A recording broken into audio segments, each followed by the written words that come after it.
जी हाँ, हम बात करते हैं तत्पुरुष समास को और आगे बढ़ाते हुए। पद की प्रधानता के आधार पर समास चार प्रकार के होते हैं और मूल रूप से यदि हम व्याकरण की बात करें, एनसीईआरटी पाठ्यक्रम की बात करें तो समास छह प्रकार के होते हैं।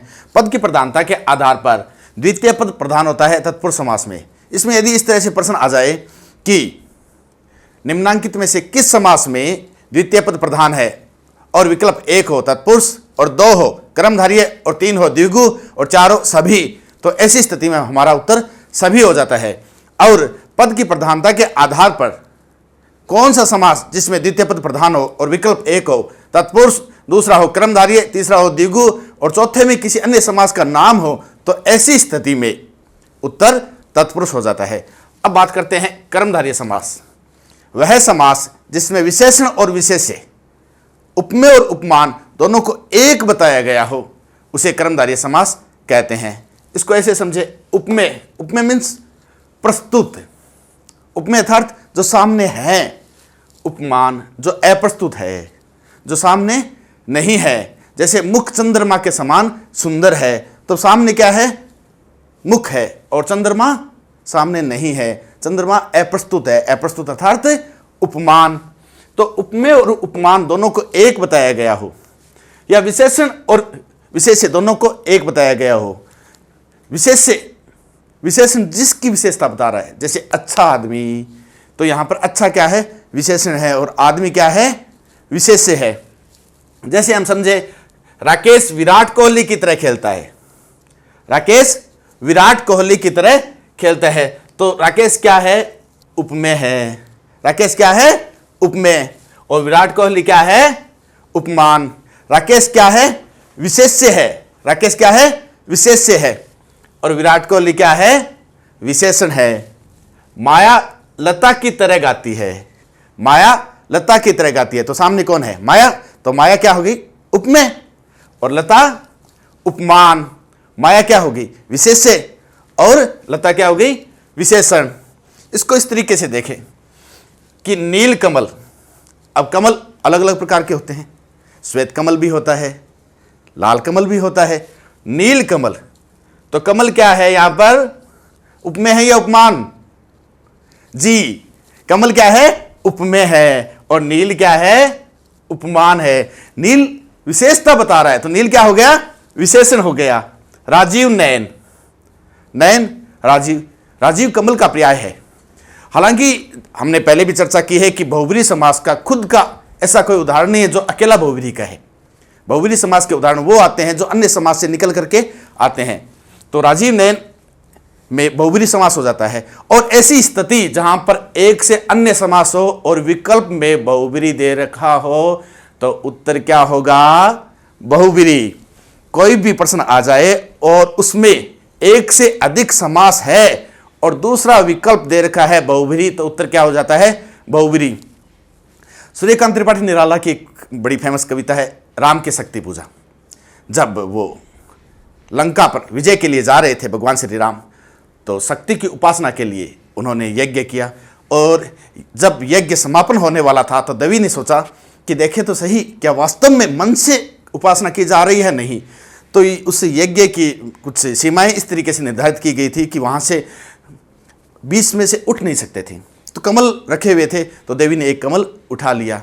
तब वो निराला कहता है, धिक जीवन जो पाता ही आया विरोध, धिक जीवन जो पाता ही आया विरोध। जब घर से निकला पिता की मृत्यु हो गई, बाद में पत्नी को हर लिया गया और लक्ष्मण मूर्छित हो गया, और आज जब सब कुछ ठीक होने वाला है, पता नहीं इस कमल को क्या सूझा है। तभी उसे याद आता है कि मेरी माँ सदा मुझे राजीव नयन कहा करती थी, मेरे पास तो दो दो कमल है। वो धनुष निकाल करके और जैसे ही अपनी आंखों को अर्पित करना चाहता है, तभी देवी प्रकट होती है और विजय भव का आशीर्वाद देती है।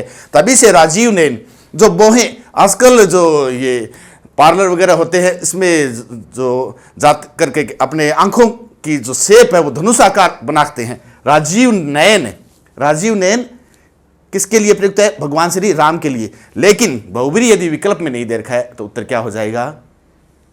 उत्तर हो जाएगा कर्मधारय। कई बार कविता में भी इसको पूछ लिया जाता है। जैसे कबीर की बहुत प्रसिद्ध उक्ति है, माया दीपक नर पतंग भ्रमी भ्रमी यह पड़त, कहे कबीर गुरु ज्ञान से एक आध उबरत। माया रूपी दीपक। अब दीपक क्या है? उपमेय, और माया क्या है? उपमान। साहित्य में उपमा और रूपक अलंकार के उदाहरण जहां भी आते हैं वहां पर भी कर्मधारय समास हो जाता है। यहां पर रूपक अलंकार का उदाहरण बनकर के आ रहा है माया रूपी दीपक और नर रूपी पतंग। पतंग क्या है? उपमेय। पतंग क्या है? उपमेय। और नर क्या है? उपमान। तो यहां पर उपमा और रूपक अलंकार के उदाहरण है वो भी इसके उदाहरण बन जाते हैं। और अन्य जो बहुत सारे उदाहरण, मुख चंद्र, चंद्रमुख, मुख चंद्र, चंद्रमुख। अब कई बार हम सोचे कि हाँ उपमेय आगे आ गया या उपमान पीछे आ गया, उपमान आगे आ गया या उपमेय पीछे आ गया। जैसे मुख चंद्र, अब मुख क्या है? उपमेय है, चंद्र क्या है? उपमान है। और यहां पर उपमान है वो अग्रिम पंक्ति में आ गया, आगे आ गया, और मुख बाद में है, मगर स्थिति वही रहेगी। उपमेय और उपमान को हम ऐसे समझे, उपमेय जो प्रस्तुत है, उपमान जो अप्रस्तुत है। उपमेय अर्थात विशेष्य, उपमान अर्थात विशेषण। तो वह समास जिसमें उपमेय और उपमान, विशेषण और विशेष्य दोनों को एक बताया गया हो, कर्मधारय समास कहलाता है। रूपक और उपमा अलंकार के उदाहरण भी इसमें आते हैं। बहुब्रीहि समास के ज्यादातर उदाहरण है वो यहीं से निकल करके जाते हैं। इसके बाद हम बात करते हैं द्विगु समास की। यही तत्पुरुष की ही जाति का समास है क्योंकि इसमें द्वितीय पद प्रधान होता है। द्विगु समास की आमतौर पर हम ये परिभाषा पढ़ते हैं, वह समास जिसका प्रथम पद संख्यावाची हो और वो किसी समूह अथवा समाहार की सूचना देता हो, उसे द्विगु समास कहते हैं। मगर कई बार ऐसी स्थितियां भी बनती है, जैसे प्रथम पद संख्यावाची हो, तिराहा, चौराहा, ये उदाहरण हमने पढ़े हैं। कई बार द्वितीय पद भी संख्यावाची हो सकता है, कई बार द्वितीय पद भी संख्यावाची हो सकता है, मगर समास विग्रह करने पर वो प्रथम स्थान पर आ जाए। जैसे कहानी, उपन्यास, नाटक, इनके तत्वों के बारे में हम अध्ययन करते हैं तो कई चीजें निकल करके आती है। उनमें एक है संकलन त्रय के बारे में भी बात करते हैं हम, संकलन त्रय। अब इसका समास विग्रह करें तो तीन का संकलन, तीन का संकलन, संख्यावाची शब्द प्रथम स्थान पर आ गया। अर्थात द्विगु समास में प्रथम पद तो संख्यावाची होता ही है, कई बार द्वितीय पद भी संख्यावाची हो सकता है, मगर समास विग्रह करेंगे तो वो प्रथम स्थान पर आ जाएगा। जैसे एमए त्रय,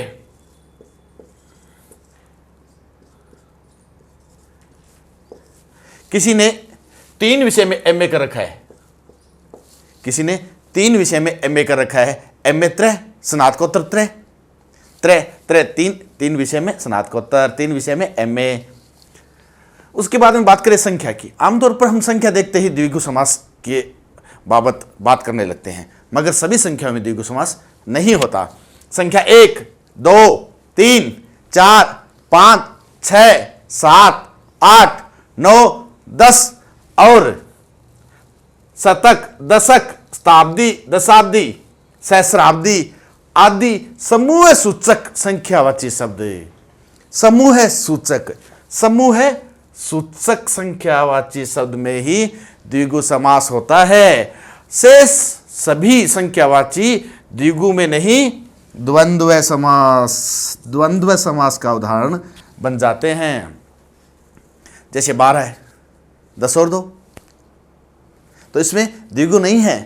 द्विगु किस में है? संख्या 1 से लेकर के 10 तक तथा अपने वर्ग की अंतिम संख्या और समूह की सूचना देने वाली और कुछ समूह सूचक शब्द जैसे शतक, दशक, शताब्दी, दशाब्दी, सहस्राब्दी आदि समूह सूचक शब्द है, वो द्विगु समास के उदाहरण बनते हैं। उसके बाद में कुछ शब्द निर्माण की दृष्टि से तो द्विगु समास में आते हैं, कुछ शब्द निर्माण की दृष्टि से तो द्विगु समास में आते हैं, मगर अर्थ की दृष्टि से अपना स्वरूप खोते हैं, वो बहुब्रीहि का उदाहरण बन जाते हैं। कुछ शब्द निर्माण की दृष्टि से द्विगु समास में आते हैं, मगर अर्थ की दृष्टि से अपना स्वरूप खोते हैं तो किस में आ जाते हैं? बहुब्रीहि समास में।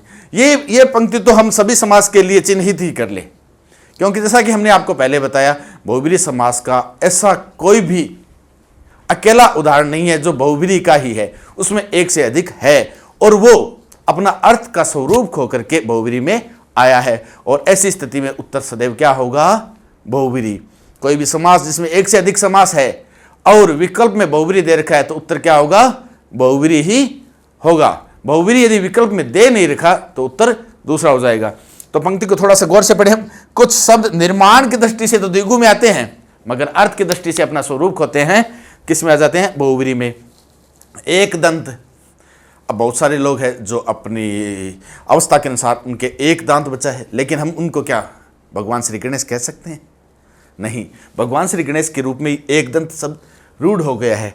चतुरानन, चतुर आनंद, चार है आनंद जिसके चार मुख। चार मुख आमतौर पर तो किसी साधारण मानव के तो होते नहीं, ईश्वर के होते हैं, इसलिए ये 10 आनंद, 10 आनंद, 10 मुख होते हैं किसी के। 10 मुख के रूप में हम किसको जानते हैं? पौराणिक पात्र रावण, 10 आनंद, चतुर्मुख, 4 मुख। इसी में आते हैं वीणा पाणी।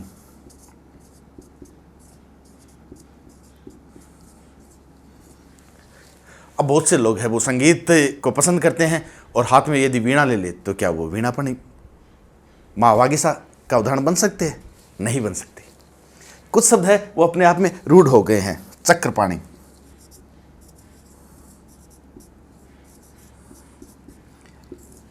चक्रपाणी। अब मेरा एक मित्र, उसकी बाइक है वो पंचर हो गई थी और लॉकडाउन के दौरान दुकान कहीं खुली मिली नहीं, तो बाद में किसी ने कहा कि गांव में किसी गांव में एक जगह पंचर निकालते हैं, तो वो उस चक्कर को अपने पानी अपने हाथ में लेकर के जा रहा था। तो क्या वो ईश्वर हो गया? नहीं। कुछ शब्द है वो इस तरीके से रूढ़ हो जाते हैं। चक्रपाणी, वीणा पाणी बहुब्रीहि के उदाहरण है। बहुब्रीहि नहीं है तो किसके? कर्मधारय के उदाहरण है। हमने जो बात कही कि बहुब्रीहि का कोई भी अकेला उदाहरण नहीं हो सकता। वापिस समेकित करें हम अपने द्विगु समास को। वह समास जिसका प्रथम पद संख्यावाची हो, वह समास जिसका प्रथम पद संख्यावाची हो और वह किसी समूह की सूचना दे, तत्पुरुष की जाति का है, क्योंकि पद की प्रधानता के आधार पर तत्पुरुष के 2 भेद हुए हैं, कर्मधारय और द्विगु, इसलिए इसमें द्वितीय पद प्रधान होता है और द्वितीय पद के आधार पर ही इसका निष्कर्ष निकाला जाता है कि इसमें कौन सा समास है। कई बार इसमें प्रथम पद संख्यावाची हो, जरूरी नहीं है, कई बार द्वितीय पद भी संख्यावाची हो सकता है। जैसे संकलन त्रय, जैसे एमए त्रय, संकलन त्रय, मगर इसका समास वगैरह किया तो क्या निकल करके आया? 3 का संकलन। और संख्या के बाबत संख्या 1 2 3 4 5 6 7 8 9 10 और अपने वर्ग की अंतिम संख्या शतक, दशक, शताब्दी, दशाब्दी, सहस्राब्दी आदि समूह सूचक शब्द है, वो द्विगु समास में आते हैं। शेष सभी संख्यावाची शब्द है वो द्वंद्व समास के उदाहरण बन जाते हैं। द्वंद्व समास में पढ़ेंगे हम, जैसे 13 है, 10 और 3 12 है, 10 और 2 15 है, 10 और 5। और कुछ शब्द निर्माण की दृष्टि से द्विगु समास में आते हैं, मगर अर्थ की दृष्टि से अपना स्वरूप खोते हैं, वो बहुब्रीहि समास का उदाहरण बन जाते हैं। हाँ, बात करते हैं द्वंद्व समास की। सबसे पहले तो बात करें, इस समास के उच्चारण में भी हम कई बार खामियां बरत देते हैं। द्वंद्व, बहुत सी बार हम इसका उच्चारण इस रूप में कर देते हैं जो कि अशुद्ध है। द्वंद्व समास, पद की प्रधानता के आधार पर इसमें दोनों पद प्रधान होते हैं। वह समास जिसमें दोनों पद प्रधान हो, प्रथम और उत्तर दोनों पद प्रधान हो। उत्तर शब्द का प्रयोग यहां पर क्यों कर रहे हैं? क्योंकि कई बार हमें कुछ इस तरह के शब्द भी मिलते हैं, जैसे कंद, मूल, फल। यहां पर 3 शब्द है, हम कह दें पहला और दूसरा, नहीं, सारे पद प्रधान हो जाते हैं। उत्तर तक लेकर चले हम, संख्या 1 2 3 4 5 6 7 8 9 10 शतक, दशक, शताब्दी, दशाब्दी, सहस्राब्दी आदि समूह सूचक शब्द द्विगु समास में आते हैं। शेष सभी संख्यावाची शब्द द्वंद्व समास में आते हैं। संख्या 1 2 3 4 5 6 7 8 9 10 अपने वर्ग की अंतिम संख्या शतक, दशक, शताब्दी, दशाब्दी, सहस्राब्दी आदि समूह सूचक शब्द ही द्विगु में आते हैं। अन्य शब्द किस में आ जाते हैं? द्वंद्व समास में आ जाते हैं। जैसे 14 है 10 और 4, 15 है 10 और 5। द्वंद्व समास निम्नलिखित 3 प्रकार के होते हैं। कई बार इनके अंदर से भी प्रश्न पूछे जाते हैं, जैसे इतरेतर, विकल्पक और समाहार सूचक। इतरेतर है वो संयोजक के रूप में प्रयुक्त होता है। इतरेतर है वो संयोजक के रूप में, मिलन के अर्थ में, योग के अर्थ में प्रयुक्त होता है और इसका सूचक शब्द है और वह। और वह जैसे माता पिता, माता और पिता, राजा रानी, राजा और रानी, अनजल, अन्न और जल, कंद मूल फल, कंद और मूल और फल। 25, 20 और 5, हरिहर, हरि और हर, हरि विष्णु, हर महादेव। आमतौर पर द्वंद्व समास से प्रश्न आते हैं तो यहाँ से संख्या से संबंधित प्रश्न ज़्यादा पूछे जाते हैं, क्योंकि जैसे ही संख्या सूचक कोई शब्द आता है हमारे दिमाग में सीधा आ जाता है द्वंद्व, नहीं द्विगु, क्योंकि हम संख्या को द्विगु तक लेकर चलते हैं। द्विगु की परिभाषा है वह समास जिसका प्रथम संख्यावाची हो और वो किसी समूह को इंगित करे, द्विगु समास कहलाता है। मगर ऐसी संख्या जो संयोजक के रूप में प्रयुक्त होती है वो किसका उदाहरण बन जाती है? द्वंद्व की। और द्वंद्व में भी किसकी? इतरेतर की। एक और इसका दूसरा भेद विकल्पक। विकल्पक इसमें विलोमार्थी शब्द आते हैं और इसके सूचक शब्द है या और अथवा। जैसे हार या जीत। मान लो विराट कोहली अपने घर से निकल आए और वर्ल्ड कप खेलने जा रहा है। अपने माता पिता को उसने प्रणाम किया और कहा, पिताजी आप हमें आशीर्वाद दो, हम हार और जीत कराएंगे। ऐसा कह सकता है और संयोजक का प्रयोग कर सकता है? नहीं, वो करेगा विकल्पक का, वो करेगा विलोमार्थी का, कि मैं या तो हार के आऊंगा या जीत के आऊंगा। तो हार या जीत, धर्माधर्म, धर्म या अधर्म, आज या कल, आजकल, आज या कल, 100 200, 100 से 200 तक, 1 2, 1 या 2। और तीसरा है वो है समाहार सूचक। इसमें शब्द मैत्री वाले शब्दों का प्रयोग अधिक होता है। आदि इसका सूचक है। जैसे हमारे घर पर कोई मेहमान आया और वो बाहर वाले कमरे में बैठा, पिताजी ने आवाज़ दी, अरे भाई चाय वाय लेकर आओ। और गर्मियों का मौसम है, हम नींबू पानी लेकर आ जाते। और कई बार मेहमान की स्थिति भी देखते हैं, घर में कोई जवान बेटा, कुंवारा बैठा है और कहते हैं चाय वाय लेकर आओ, तो खिड़की से देखते हैं कौन आया है, कोई रिश्तेदार आया है, तो चाय वाय के साथ मिठाइयाँ भी आ जाती। और कई बार कोई ऐसा पड़ोसी जो बार बार आता है, परेशान करता है, वो आता है, कहते हैं चाय वाय लेकर आओ, केवल पानी लेकर के चले जाते। तो चाय आदि, कई बार चाय होती ही नहीं है, चाय से संबंधित रोटी राटी। हम बाहर कहीं सफ़र से जाकर के आए हैं और कहते हैं कि रोटी राटी लेकर आओ, और घर वाले खिचड़ी ला कर दे देते। रोटी आदि, रोटी से संबंधित ऐसी चीज़ें जो उसका समाहार की सूचना दे। बाप दादा, बहुत सी बार हम अपने प्रीवियस में इस तरह की बातें भी सुनते हैं कि उसके बाप दादा है वो बहुत बड़े आदमी थे। बाप दादा आदि, इसका मतलब ये नहीं कि बाप और दादा ही बहुत बड़े आदमी थे, हो सकता है उसका चाचा भी बहुत बड़ा आदमी हो। तो बाप दादा आदि, हुक्का पानी आदि।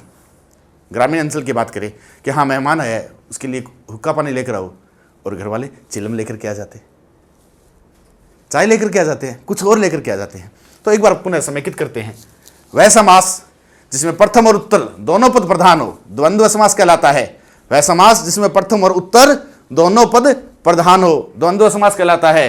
संख्या 1 2 3 4 5 6 7 8 9 10 अपने वर्ग की अंतिम संख्या, शतक, दशक, शताब्दी, दशाब्दी, सहस्राब्दी आदि समूह सूचक शब्द है वो द्विगु के उदाहरण है। शेष सभी संख्यावाची शब्द जो कि योजक के रूप में प्रयुक्त होते हैं, जैसे 11 से लेकर 19 तक, 21 से लेकर के 29 तक, तो जो योजक के रूप में आए, जैसे 53, 50 और 3, किसका उदाहरण बन जाएंगे? द्वंद्व के बन जाएंगे। ज्यादातर प्रश्न संख्या का यहां से उठता है। बाद में द्वंद्व समास के निम्नलिखित 3 भेद होते हैं।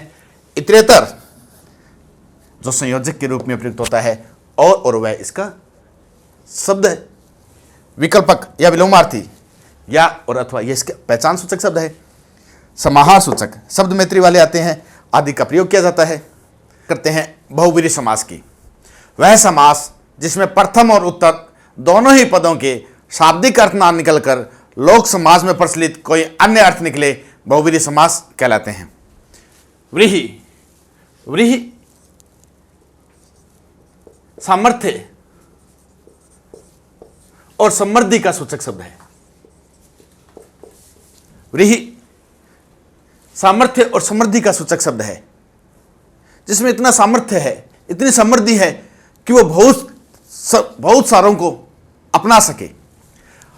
हमने पहले भी चर्चा की है कि बहुब्रीहि समास का कोई अकेला उदाहरण नहीं है, कोई ऐसा उदाहरण नहीं है जो केवल और केवल बहुब्रीहि समास का है। बहुब्रीहि समास अन्य जो 5 समास है वहां से अपना स्वरूप खो करके, अपना अर्थ खो करके जो समास का उदाहरण बनता है वो बहुब्रीहि समास के अंतर्गत आता है। और सृष्टि में व्याप्त सभी देवी देवता दानव दानवी के नाम बहुब्रीहि समास में आते हैं। सृष्टि में व्याप्त जितने भी देवी देवता है, जितने भी दानव है, दानवी है, उन सब के नाम किस में आ जाएंगे? बहुब्रीहि में। जैसे त्रिनेत्र, 3 है नेत्र जिसके, 3 द्विगु में आता है, मगर अर्थ की दृष्टि से स्वरूप होता है तो त्रिनेत्र भगवान शिव को कहते हैं। उसी तरीके से चतुर्भुज, दशानन, पंचानन, षण्मुख, षडानन, ऐसे हजारों उदाहरण हैं जो अपना अर्थ से अन्य अर्थ प्रदान करते हैं। किस में आ जाते हैं? बहुब्रीहि समास में आ जाते हैं। सृष्टि में एकमात्र प्रभु सत्ता वाले शब्द जो एक ही है वो किस में आ जाएंगे? बहुब्रीहि समास में। वसुंधरा, वसु को जो धारण करती है, पृथ्वी, किस में आ जाएगा? बहुब्रीहि समास में आ जाएगा। उसके बाद योगरूढ़ शब्द, जलज, पंकज। अब जल में तो बहुत सारे जो जीव जंतु है वो भी जन्म लेते हैं, सिंघाड़ा भी जन्म लेता है, लेकिन कमल के लिए रूढ़ हो गया। पंख, कीचड़, इसमें जन्म लेने वाला। पंख से तो और भी बहुत सारे जन्म लेते हैं, मगर रूढ़ किसके लिए हो गया? कमल के लिए। तो योग रूढ़ जितने भी शब्द आ जाते हैं वो किस में आ जाएंगे? बहुब्रीहि समास में। इसके बाद अन्य समास से स्वरूप खोकर विशेष अर्थ प्रदान करने वाले, अन्य समास से स्वरूप खोकर विशेष अर्थ प्रदान करने वाले शब्द भी इसी के अंतर्गत आ जाएंगे। कुछ शब्द है जैसे शाखा मृग, शाखा मृग। तुलसी ने रामचरितमानस एक जगह लिखा है, शाखा ते शाखा मृग जाई। शाखा पर मृग की तरह दौड़ने वाला, बोर्ड में आए हुआ भी प्रश्न है, कौन हो जाएगा? बंदर। तो शाखा और मृग दोनों ही शब्दों के शाब्दिक अर्थ ना निकल करके कोई अन्य अर्थ निकल रहा है तो कौन सा हो गया? बहुब्रीहि समास। उसी तरीके से निशा मृग, निशा रात्रि, मृग रात्रि को मृग की तरह दौड़ने वाला, सियार अथवा गिद्दड़। वाग देवी, वाणी की देवी, मां सरस्वती के लिए इसका प्रयोग होता है। गिरिधर, अब गिरी को हनुमान जी ने भी धारण किया था, लेकिन रूढ़ हो गया भगवान श्री कृष्ण के लिए। संदीपनी शिष्य, संदीपनी गुरु हुए हैं, उनसे बहुत सारे शिष्य पढ़ करके गए हैं, मगर भगवान श्री कृष्ण और सुदामा के अर्थ में ये रूढ़ हो जाता है। अब जनाबी, विष्णु के लिए रूढ़ हो गया। पीतांबर, अब पीले वस्त्र तो हम देखते हैं बहुत सारे लोग जिन्होंने धारण कर रखे हैं, लेकिन ईश्वरीय स्वरूप के लिए ये रूढ़ हो गया, तो इसमें कौन सा आ गया? ये। बात करते हैं जो विशेष अर्थ के बाबत एक बात करें, हालांकि हमने इसको पहले भी पढ़ा है, चर्चा की है।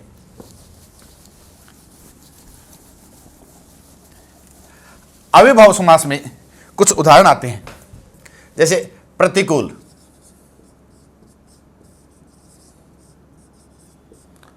अनुकूल,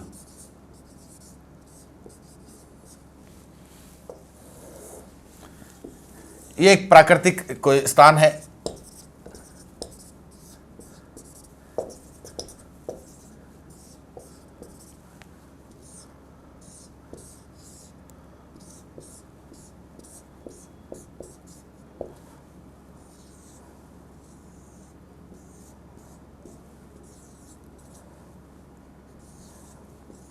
जहाँ पर एक आबादी का दृश्य दिखाया गया है, नदी के किनारे का दृश्य है, कुछ पेड़ पौधे लगे हुए हैं।